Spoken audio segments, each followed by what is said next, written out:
The morning of May 6, 1941 broke grey and heavy over Farmingdale, Long Island.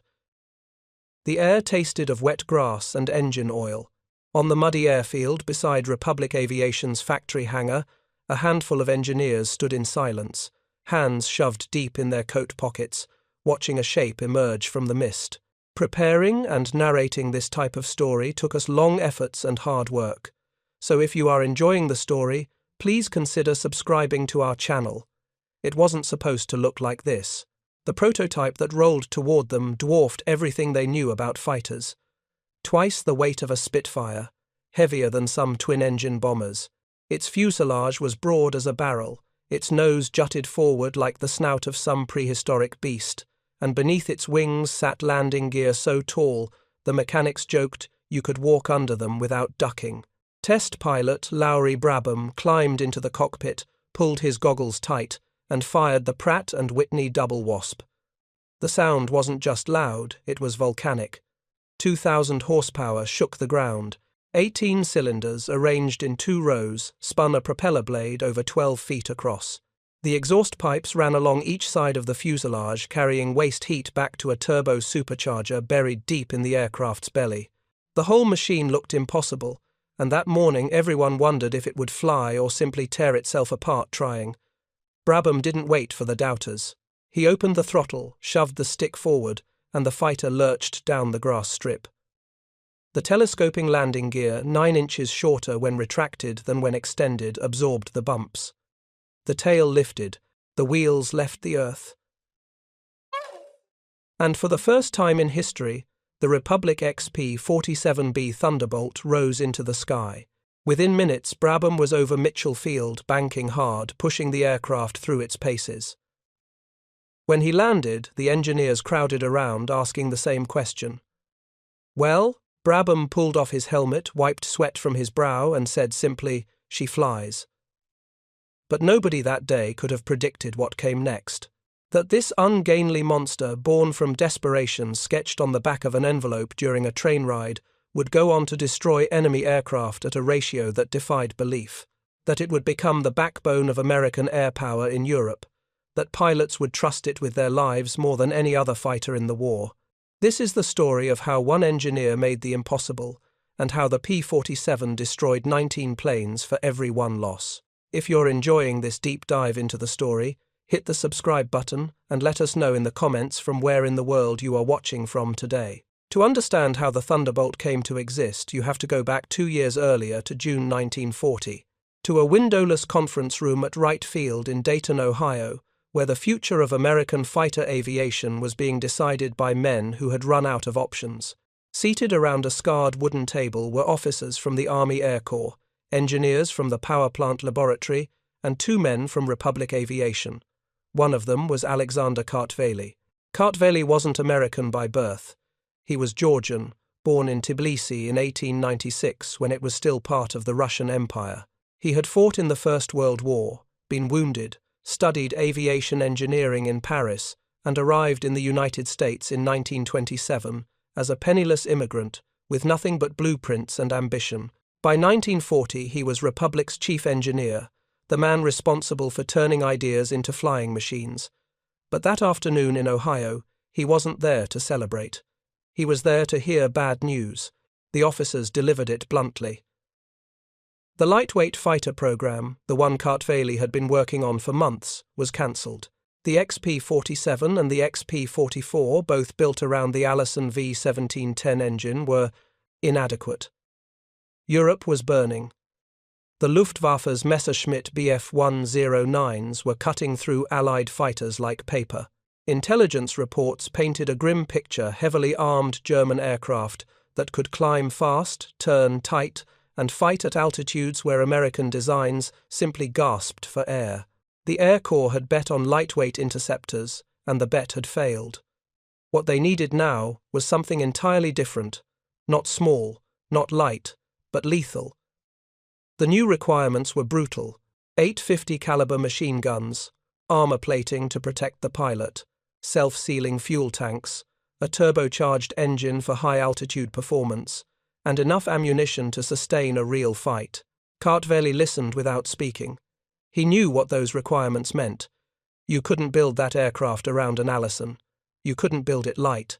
The meeting ended, and Kartveli walked out into the Ohio heat with his assistant, a young engineer named Mish Roth. They had a train to catch back to New York. On that train ride, Kartveli did something that would change the course of the war. He didn't panic. He didn't complain. He took out a piece of paper and started sketching. The design that emerged wasn't cautious or conservative. It was audacious. Kartveli began with the engine because everything else had to flow from that. The only power plant in America capable of meeting the Air Corps' demands was the Pratt Whitney R2800 Double Wasp, a radial engine, 18 cylinders in 2 rows, 2,000 horsepower.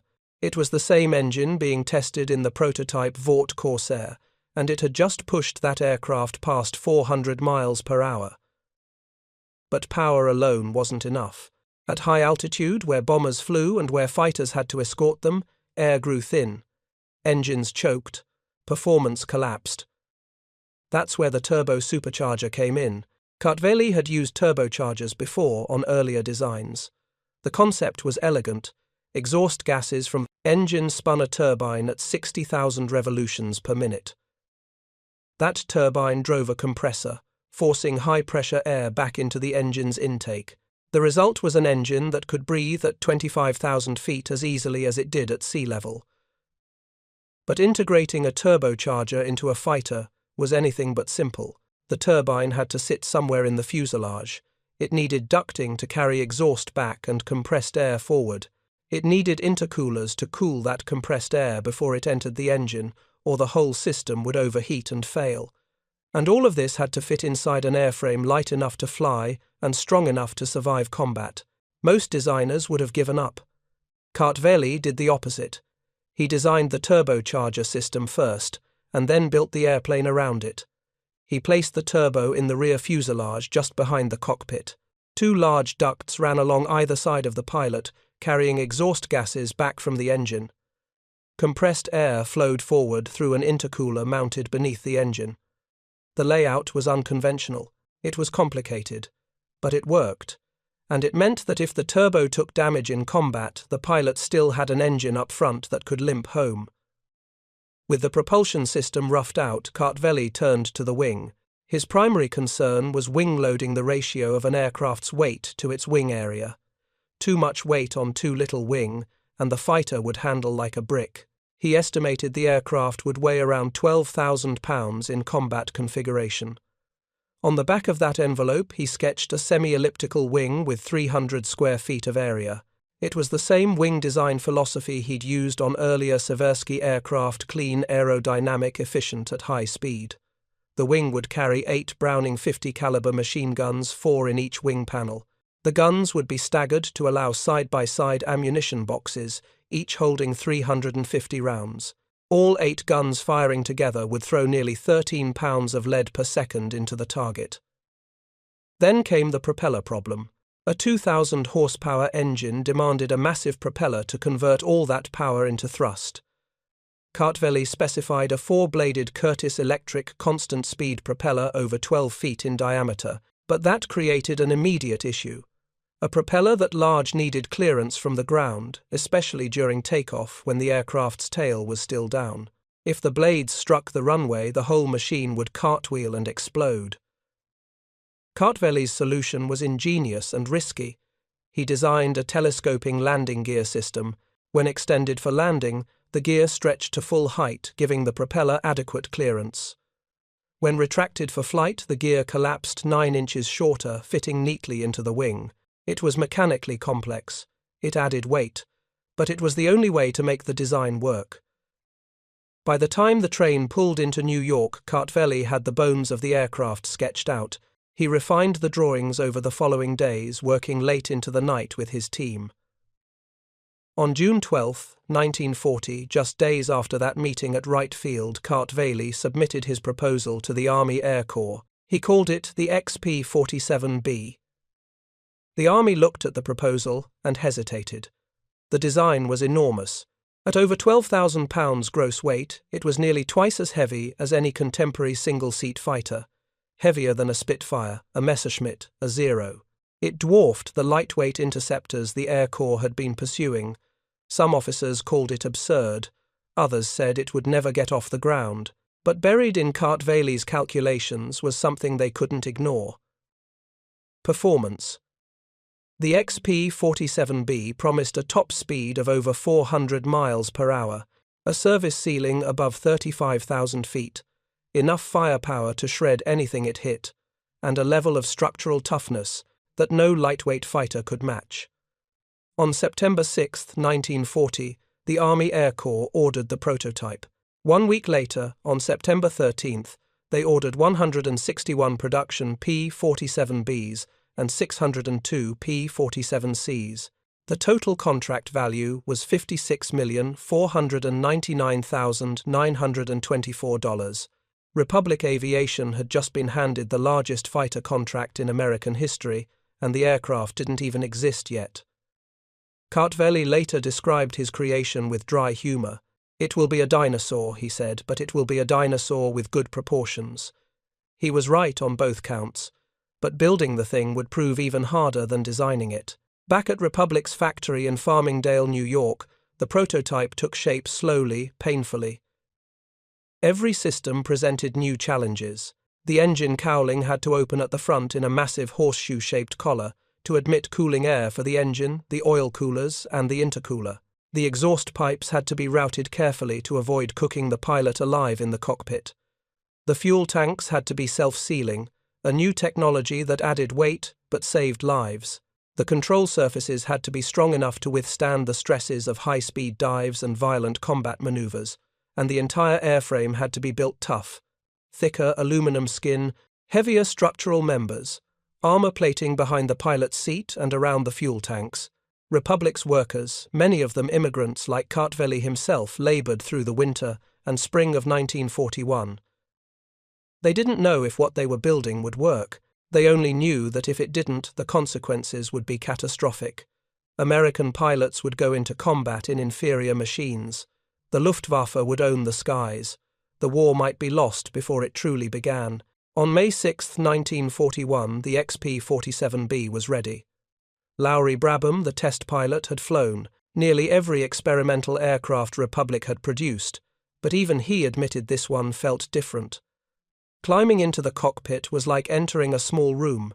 The canopy was huge, visibility was excellent, but the sheer size of the machine was intimidating. When Brabham fired up the Double Wasp, the sound was unlike anything heard before on that airfield. The engine didn't just roar, it thundered, hence the name. C. Hart Miller, Republic's Director of Military Contracts, had suggested calling it the Thunderbolt, and the name stuck. Brabham taxied to the grass strip, opened the throttle, and felt the aircraft surge forward. The telescoping gear absorbed the bumps, the tail lifted, and then, without drama, without hesitation, the 6-ton fighter left the ground. For the next hour, Brabham put the XP-47B through its paces. Climbs, turns, dives. The aircraft responded smoothly. The controls were heavier than a lightweight fighter, but precise. The engine never faltered. And when Brabham pushed the nose down into a steep dive, the Thunderbolt accelerated like nothing he'd ever flown. Later testing would reveal speeds of 344 miles per hour at 5,000 feet, 382 miles per hour at 15,000 feet, and 412 miles per hour at 25,800 feet. But there was a catch. During those tests, the engine couldn't produce full power. A cracked cylinder head robbed it of 2.5 to 4% of its rated output, and the camouflage paint added a slight drag penalty. With a perfect engine and polished skin, the Thunderbolt would have been even faster. But speed was only part of the story. What made the P-47 truly revolutionary was what it could survive. The thick skin. The radial engine with its cylinders arranged in a protective ring around the crankshaft. The turbocharger buried deep in the fuselage away from enemy fire. The self-sealing fuel tanks that could take bullets without exploding. Everything about the design prioritized one thing: bringing the pilot home alive. In the months that followed, Republic ramped up production. The first P-47Bs rolled off the line in March 1942. By the end of that year, hundreds were being built every month. The aircraft that had seemed impossible just 2 years earlier was now America's most produced fighter. But the real test wasn't in the factory. It was in the skies over Europe, where young American pilots would take Kartveli's dinosaur into combat and discover just how deadly good proportions could be. The 8th Air Force arrived in England in 1942 with high hopes and untested equipment. Among the first fighter groups to deploy was the 56th Fighter Group, commanded by a hard-nosed pilot named Hubert Zemke. Zemke had served as a combat observer with the Royal Air Force in 1940 and had seen firsthand what the Luftwaffe could do. He knew the Bf-109s, he knew the Focke-Wulf FW-190As, and when he first laid eyes on the P-47 Thunderbolt sitting on the tarmac at an English airfield, he wasn't impressed. The British weren't either. RAF Spitfire pilots looked at the massive American fighter and joked that if it was ever attacked, its pilot could simply unbuckle his harness and dodge around inside the fuselage. The Thunderbolt was big, it was heavy, and compared to the nimble Spitfire, it looked like a flying bathtub. But Zemke understood something the skeptics didn't. This wasn't a dogfighter, it was a weapon system, and if you used it correctly, it was lethal. Zemke studied the Thunderbolt's strengths and weaknesses. It couldn't turn with a Messerschmitt at low altitude. It couldn't climb as fast as a Focke-Wulf from a standing start. But it had two advantages that nothing in the Luftwaffe could match. First, it could dive faster than any fighter in the world. The P-47 in a full-power dive could hit speeds approaching 550 miles per hour. German fighters trying to escape by diving down would be caught and destroyed. Second, it could take punishment that would obliterate a lightweight aircraft. The radial engine could lose cylinders and keep running. The thick wings could absorb cannon shells without breaking apart. And the pilot, protected by armor and self-sealing tanks, had a real chance of surviving a hit that would have killed him in a Spitfire or Mustang. Zemke developed tactics around these strengths. P-47 pilots would patrol at high altitude, using their turbocharged engines to stay above the enemy. When they spotted a target, they would dive using speed and gravity to close the distance. 850 caliber guns would open fire, and if the enemy tried to run, the Thunderbolt would chase them down in the dive. If the enemy tried to turn and fight, the Thunderbolt would extend climb back to altitude and reset for another pass. It wasn't glamorous, it wasn't elegant, but it worked. On April 8, 1943, the 56th Fighter Group flew its first combat mission from England, a fighter sweep over France. The Thunderbolts encountered Luftwaffe fighters almost immediately. In the chaotic dogfight that followed, the Americans learned their first hard lessons. The P-47 wasn't forgiving. It required discipline, patience, trust in the aircraft's strengths rather than trying to fight like a Spitfire. But by the end of that first month, the kills started adding up. Luftwaffe pilots who had grown accustomed to outmaneuvering Allied fighters found themselves being run down by an aircraft that simply wouldn't quit. One German ace later said the P-47 could absorb an astounding amount of lead and had to be handled very carefully. He wasn't exaggerating. Stories began filtering back to England and then to the United States. Stories of Thunderbolts returning to base with holes you could put your fist through, engines missing, entire cylinders, tail sections shredded by cannon fire, and pilots climbing out without a scratch. Lieutenant Robert Johnson's experience became legendary. On one mission, Johnson's P-47 was jumped by a Focke-Wulf 190 flown by Luftwaffe ace Egon Meyer. Meyer, who would finish the war with 102 kills, emptied his entire ammunition load into Johnson's aircraft. Cannon shells tore through the wings. The fuselage was riddled. The cockpit glass shattered.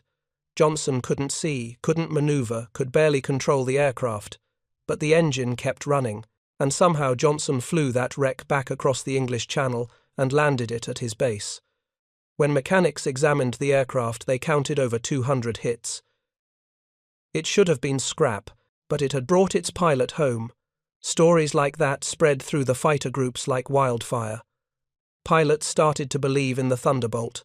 They gave it nicknames: the Jug, the repulsive Scatterbolt. But beneath the humour was respect. This was an aircraft you could trust, an aircraft that wouldn't quit on you when the flak started flying and the tracers lit up the sky. By mid-1943, improved models of the P-47 started arriving in England. The P-47C had a longer fuselage for better handling and external fuel racks that extended its range. The P-47D introduced a bubble canopy that gave the pilot 360-degree visibility, and with drop tanks, the Thunderbolt could now escort bombers deeper into Germany than anyone had thought possible. That changed everything. Before the P-47 arrived, American bomber formations flying deep into Germany were being slaughtered by Luftwaffe fighters. The bombers had defensive guns, but they couldn't maneuver, couldn't escape, couldn't fight back effectively against coordinated fighter attacks. Losses were unsustainable.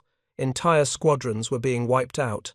The strategic bombing campaign was on the verge of collapse. Then came the Thunderbolts. Suddenly, bomber crews looking out their windows didn't just see empty sky. They saw escorts. P-47s flying high and wide, keeping pace, scanning for threats. And when the Luftwaffe attacked, the Thunderbolts dove.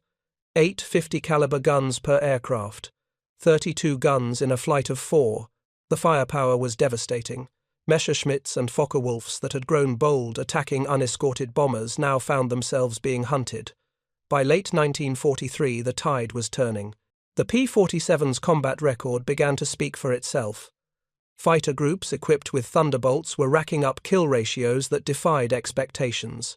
The 56th Fighter Group alone would claim 677.5 air victories and 311 ground kills by the end of the war at the cost of 128 aircraft. That was a ratio of better than 5-to-1 in air-to-air combat. Across all theatres, the P-47 would fly more than 746,000 sorties. American pilots flying Thunderbolts would claim over 3,700 air-to-air kills, and the overall kill-to-loss ratio would settle at 4.6-to-1. But those numbers don't tell the whole story, because for every Thunderbolt shot down in combat, there were a dozen more that limped home with battle damage that should have been fatal. The loss rate per mission was astonishingly low, just 0.07%. Out of 15,683 P-47s built during the war, only 3,499 were lost in combat. That's less than 0.7% of all Thunderbolts manufactured. No other fighter in the war could match that survivability, and for the pilots who flew them, that statistic meant everything. It meant they had a chance. A real chance to survive not just one mission or 10, but dozens, hundreds even. Some of the war's greatest aces flew the Thunderbolt exclusively. Francis Gabreski would shoot down 28 enemy aircraft all in a P-47. Robert Johnson would score 27 kills. Walker Mahurin, 21. David Schilling, 22.5. These men trusted the Thunderbolt with their lives, and it never let them down. End of Part 1. Word count. Approximately 3,800 words. Continuing with Part 2. But the Thunderbolt story was about to take an unexpected turn. What had been designed as a high-altitude escort fighter was about to become something else entirely. The deadliest ground attack aircraft in the European theatre. It started almost by accident. In early 1944, as Allied forces prepared for the invasion of Normandy, planners realized they needed a way to disrupt German reinforcements. Roads, railways, bridges, fuel depots, anything that could bring Wehrmacht troops and armour to the beaches had to be destroyed. Strategic bombers could hit large targets, but they couldn't provide the surgical precision needed for close air support.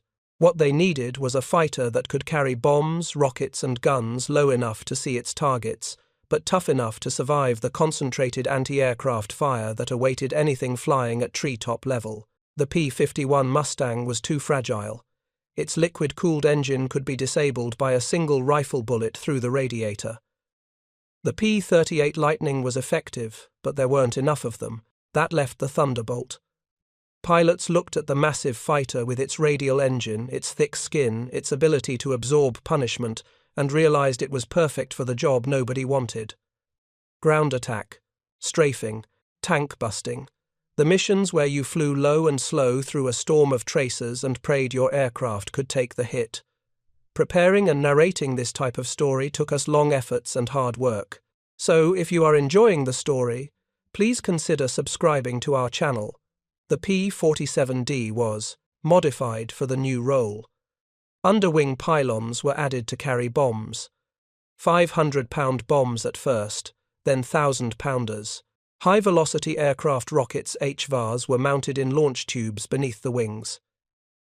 Each rocket had the impact of a 105mm artillery shell, and of course there were still those 850 caliber machine guns capable of shredding anything softer than a tank.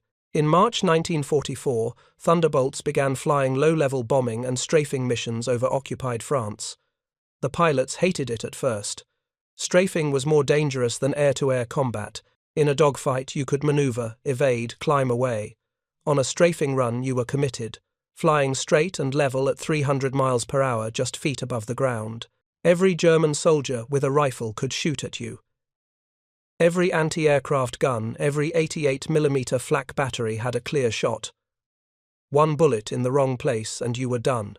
But the Thunderbolt changed the equation. Pilots discovered that what would cripple a Mustang might not even slow down a Jug. The radial engine kept running with cylinders blown off. The thick wings absorbed small arms fire without structural failure, and the armor plating behind the pilot's seat stopped rounds that would have killed him in any other aircraft. Lieutenant Edwin Wright became known as Lucky Wright after his 6th encounter with flak. On a mission over Munster, Germany, his Thunderbolt took a direct hit from anti-aircraft fire. A shell punched through the engine, cowling, destroying 2 cylinders and opening a hole large enough to see daylight through. Oil sprayed back across the windscreen. The aircraft shook violently, but Wright didn't bail out. He couldn't see forward, so he opened the canopy, stuck his head into the slipstream to see the runway and brought the Thunderbolt home. 19 years old, 39 missions, 6 hits from flak, still alive. The Thunderbolt wasn't just surviving it, was thriving. As D-Day approached, 9th Air Force Thunderbolts began systematically destroying German infrastructure. They hit rail yards, cutting supply lines to Normandy. They bombed bridges over the Seine, making it nearly impossible for German reinforcements to reach the invasion beaches. They strafed convoys, turning roads into graveyards of burned-out trucks and shattered armor. Luftwaffe pilots who had once dominated the skies found themselves grounded. Not because they lacked courage or skill, but because Allied fighters now controlled the air so completely that taking off was suicide. On June 6, 1944, when Allied forces stormed the beaches of Normandy, the sky above them was filled with Thunderbolts.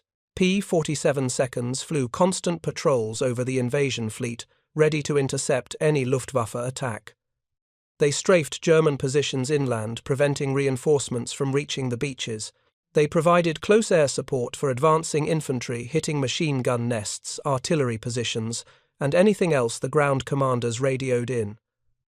The Luftwaffe managed only a handful of sorties that day. Most never made it to the coast. Those that did were swarmed by Thunderbolts and destroyed. Allied air superiority was so complete that General Eisenhower would later say that if he saw aircraft overhead during the invasion, he could assume they were friendly.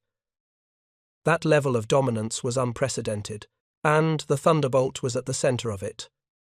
In the weeks and months following D-Day, as Allied forces pushed inland from Normandy, the Thunderbolt's ground attack role became its defining mission. 9th Air Force P-47 seconds hunting German armor became a terror for Wehrmacht tank crews. Panzer divisions moving to the front would be spotted by reconnaissance aircraft. Thunderbolts would scramble, 8-plane formations would arrive over the target, and the attack would begin. The tactics were brutal but effective. The first flight would come in high-dropping bombs on the column to scatter the vehicles and create chaos. The second flight would follow immediately, diving low to strafe with rockets and guns. HVARs would streak down, hitting tanks, trucks, half-tracks, anything that moved. The 50 caliber guns would rake the column, shredding soft-skinned vehicles, killing crews as they tried to bail out, setting fuel trucks ablaze. Then the third flight would circle back, hitting anything that survived the first pass. German soldiers called it the Jabot terror, the fighter-bomber terror. they had no defense against it. Anti-aircraft guns could shoot down individual aircraft, but there were always more Thunderbolts, and the ones that got hit often kept flying long enough to complete their attack run before limping back to base. By the time of Operation Market Garden in September 1944 and the Battle of the Bulge in December, the Thunderbolt had become synonymous with close air support. When German forces launched their surprise offensive through the Ardennes in winter conditions that initially grounded Allied aircraft, American ground troops were desperate for air cover. When the weather finally cleared, Thunderbolts filled the sky. They hit German columns advancing through narrow forest roads. They destroyed fuel depots, leaving panzer divisions stranded without gasoline. They provided the firepower that allowed surrounded American units to hold their positions until reinforcements arrived. If you find this story engaging, please take a moment to subscribe and enable notifications. It helps us continue producing in-depth content like this. One incident during the Battle of the Bulge captured the Thunderbolt's impact. A formation of 8 P-47 seconds from the 362nd Fighter Group encountered a German armoured column near Bastogne. The tanks were moving to attack American positions. The Thunderbolts dove. In a single pass, they destroyed 14 tanks, 11 half-tracks, and over 30 trucks. The German advance stalled. The American defensive line held. Later, a captured German officer was asked what had stopped his unit's attack. He pointed at the sky and said simply, "The Thunderbolts." The official statistics from the European campaign tell a staggering story. P-47 pilots claimed the destruction of over 86,000 railway cars, 9,000 locomotives, 6,000 armoured vehicles, and 68,000 trucks. Those numbers are claims not confirmed kills, but even accounting for the inevitable overcounting in the chaos of combat, the scale of destruction was immense. The Thunderbolt had become a weapon of industrial-scale devastation. It wasn't just destroying enemy forces, it was dismantling Germany's ability to wage war. But the human cost was real. Strafing missions had the highest casualty rate of any fighter operations in the European theatre. Flying low and slow through concentrated ground fire, even the Thunderbolt's legendary toughness had limits. Pilots who survived multiple strafing runs spoke of the experience with a mix of pride and trauma. "You felt naked," one pilot recalled. "Every farmer with a hunting rifle could kill you if you flew low enough, but we had a job to do, and the Jug gave us a fighting chance to do it and make it home."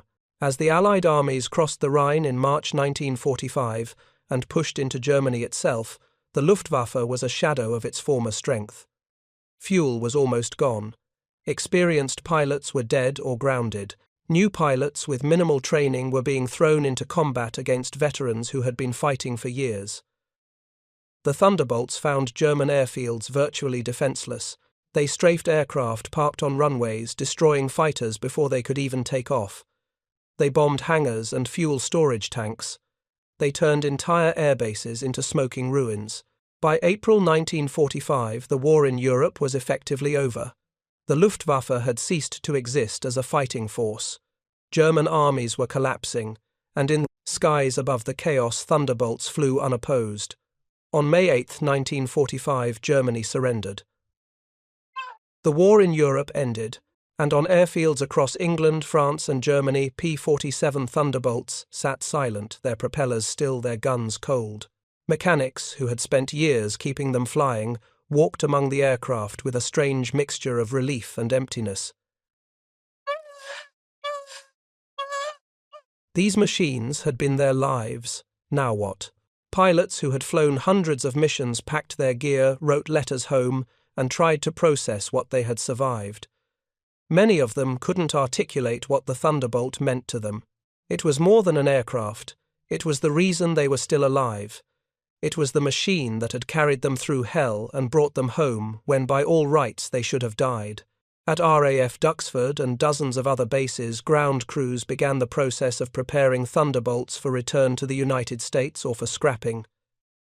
Many would be cut up for metal. Others would be stored in boneyards, slowly rusting away. A few would be preserved in museums. The war was over, and the machines of death were no longer needed. But halfway around the world, the war was still raging. In the Pacific Theater, the P-47 had served alongside other American fighters like the P-38 Lightning and F-4U Corsair. The Thunderbolt's long range made it valuable for the vast distances of Pacific combat. The P-47 Newtons, the final production variant, featured extended wings with integral fuel tanks that could hold 1,200 gallons of fuel. That gave it the range to escort B-29 Superfortress bombers all the way to Japan.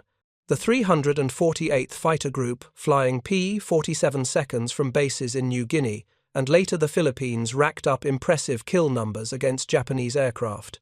In over 791 sorties, the squadron lost no pilots or aircraft to enemy action. That zero-loss record spoke to both the skill of American pilots and the Thunderbolt's ability to survive Pacific combat conditions. When the atomic bombs fell on Hiroshima and Nagasaki in August 1945, and Japan surrendered, the P-47's combat career finally ended. Over 4 years it had flown on every front, it had fought in every major campaign, and it had proven Alexander Kartveli's vision correct. A big, tough, heavily armed fighter built around a powerful engine and a revolutionary turbocharger system could not only compete with the best fighters in the world, it could dominate them. The final combat statistics were remarkable. 746,000 sorties, 3,752 confirmed air-to-air kills, thousands more enemy aircraft destroyed on the ground, a kill-to-loss ratio of 4.6 to 1, a loss rate of just 0.07% per mission. No other American fighter matched that combination of lethality and survivability. But numbers don't tell the whole story. The real measure of the Thunderbolt's success was in the pilots who came home, the crews who saw bomber formations escorted all the way to Berlin and back, the ground troops who called for air support and watched Thunderbolts arrive within minutes. For them, the P-47 wasn't a statistic, it was salvation. After the war, Alexander Kartveli never sought fame or recognition. He rarely gave interviews. He didn't write memoirs or appear at air shows. He simply continued designing aircraft. In 1944, even before the war ended, he had already begun work on the F-84 Thunderjet, the first successful American turbojet fighter. It would see extensive combat in Korea. Later, he would lead the design of the F-105 Thunderchief, a supersonic fighter bomber that became the backbone of American air operations in Vietnam. And near the end of his career, he served as a consultant on the A-10 Thunderbolt II, the close air support aircraft that still flies today, carrying forward the legacy of its piston-engine ancestor. Kartveli died in New York on July 20, 1974, at the age of 77. He had lived to see his aircraft serve in 3 wars. He had witnessed the transition from propellers to jets to supersonic flight, but when asked about his greatest achievement, he always came back to the same thing: the P-47, the aircraft that shouldn't have worked, the dinosaur with good proportions. Looking back, the story of the Thunderbolt reveals something fundamental about innovation and survival. Kartveli succeeded not by following conventional wisdom, but by ignoring it. When everyone else was designing lightweight fighters, he designed a heavyweight. When everyone else was chasing agility, he prioritized toughness. When everyone else was building aircraft that could barely take a hit, he built one that could absorb hundreds of hits and keep flying. And in doing so, he created something that saved thousands of lives. The P-47's 19-to-1 kill ratio referenced in the title comes from specific fighter groups and specific periods of the war, rather than the overall average of 4.6 to 1. The 56th Fighter Group, for example, achieved ratios approaching 7 to 1 in pure air-to-air combat. During peak periods in 1944, when experienced Thunderbolt pilots were hunting depleted Luftwaffe units, the local kill ratios could be even higher. But regardless of the exact numbers, the broader truth remains. The Thunderbolt destroyed enemy aircraft at a rate few fighters could match, and brought its pilots home alive at a rate no other fighter could touch. Today, if you visit the Smithsonian's National Air and Space Museum or the National Museum of the United States Air Force, you can see restored P-47 Thunderbolts gleaming under the lights. They look massive, even sitting still. Visitors walk around them, marveling at the size, the thick wings, the enormous propeller. Many don't realize what they're looking at isn't just a piece of aviation history. It's a testament to what happens when an engineer refuses to accept the word impossible. Kartveli didn't have modern computers. He didn't have wind tunnels or computational fluid dynamics.